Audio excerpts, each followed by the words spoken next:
साथियों, ये घटना है महाभारत की। हस्तिनापुर का वातावरण जैसे विष से भर गया था। पांडवों की बढ़ती हुई ख्याति दुर्योधन के अहंकार को बर्दाश्त नहीं हो रही थी। फिर रची गई वह षड्यंत्रकारी योजना, लाक्षागृह का निर्माण।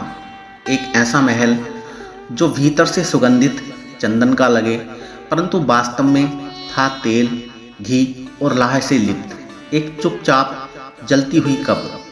परंतु अग्नि में तपे सोने की तरह पांडव इस षड्यंत्र से बच निकले। विदुर की पूर्व चेतावनी और युधिष्ठिर की दूरदर्शिता से उन्होंने एक सुरंग बनाई थी, जिसके माध्यम से वे अग्नि से भरे महल से बाहर निकल भागे। माता कुंती के साथ पांचों पांडवों ने वेश बदला। अब वे राजकुमार नहीं, साधारण ब्राह्मण प्रतीत होते थे।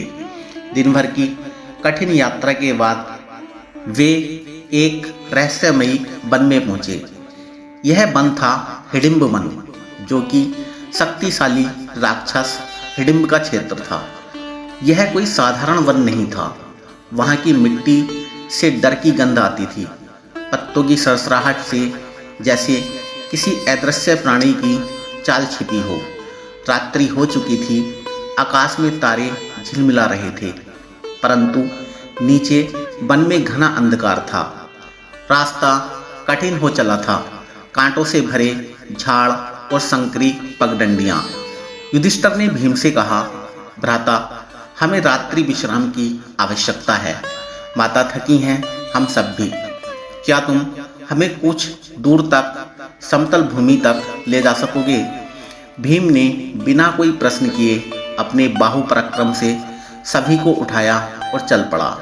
उसकी गति उस अंधकार में भी अडिग और निर्भय थी।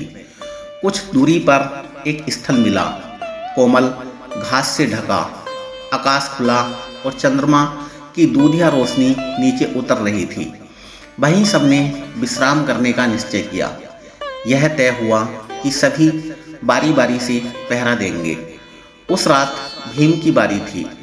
वहीं वन के एक अंधेरे कोने में राक्षस हिडिंब अपने चट्टाननुमा आसन पर बैठा था। उसे वन में प्रवेश करते मानवों की गंध मिली। उसकी लाल आंखें चमक उठी, उसकी प्यास, उसका लोभ जाग उठा। हिडिंबा, उसने गुर्राते हुए पुकारा। उसकी बहन हिडिंबा सामने आई। यद्यपि वह भी राक्षसी थी, परंतु उसके स्वभाव में एक अद्भुत स्त्री सौम्यता थी। उसने आदर से झुककर कहा, आज्ञा दीजिए भ्राताश्री, जाओ और उन मनुष्यों को यहाँ लाओ, मैं उनका स्वाद लेना चाहता हूँ।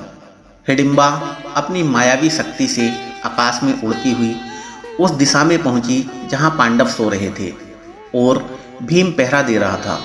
तभी उसकी दृष्टि पड़ी एक बलशाली पुरुष जो सिंह के समान गरिमा से बैठा हुआ था, परंतु उसकी आंखों में परिवार के लिए ममता और स्नेह था। हिडिंबा का हृदय कांप उठा। यह पुरुष कोई साधारण मनुष्य नहीं, यह तो धर्म, शक्ति और सौंदर्य का संगम है। क्या यही वह है जिसकी मुझे प्रतीक्षा थी? वह सोचने लगी। उसने स्वयं को एक सुंदर युवती में बदल लिया। सांवला रूप, गहरी आंखें, रेशमी केस और कोमल वाणी।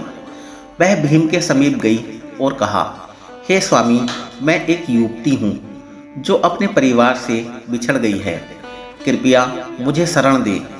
भीम ने चौकन्ने होकर पूछा, तुम कौन हो? इस समय इस वन में क्या कर रही हो? हिडिंबा कुछ क्षण चुप रही, फिर धीरे से बोली, सत्य यह है कि मैं राक्षसी हूँ, हिडिंब की बहन, परंतु अब मैं आपसे प्रेम करती हूँ। आपके लिए अपने भाई की आज्ञा तोड़ने को भी तैयार हूँ। मुझे अपनी पत्नी के रूप में स्वीकार करें। भीम यह सब सुन ही रहा था कि वन में गूंजता हुआ अट्टहास सुनाई दिया। हिडिंब वहां आ पहुंचा। उसने अपनी बहन को मनुष्य रूप में देख और भीम के पास खड़ा पाया। वह क्रोध से पागल हो गया। हिडिंबा, तुझे मर्यादा का ध्यान नहीं। तू इस मनुष्य से प्रेम करती है। तू मेरी जाति की नहीं रही। भीम खड़ा हो गया। उसने कहा, हे राक्षस, तेरी क्रूरता अब समाप्त होगी। मैं पांडु पुत्र वृकोदर हूँ और अपने परिवार की रक्षा के लिए किसी भी राक्षस से भिड़ने को सदैव तैयार हूँ। वहाँ एक भीषण युद्ध हुआ। वृक्ष उखड़े, भूमि कांपी। चट्टानों से टकराकर भीम और हिडिंब युद्धरत थे। पांडवों ने भीम को सहायता न दी क्योंकि उन्हें अपने भ्राता की शक्ति पर संपूर्ण विश्वास था।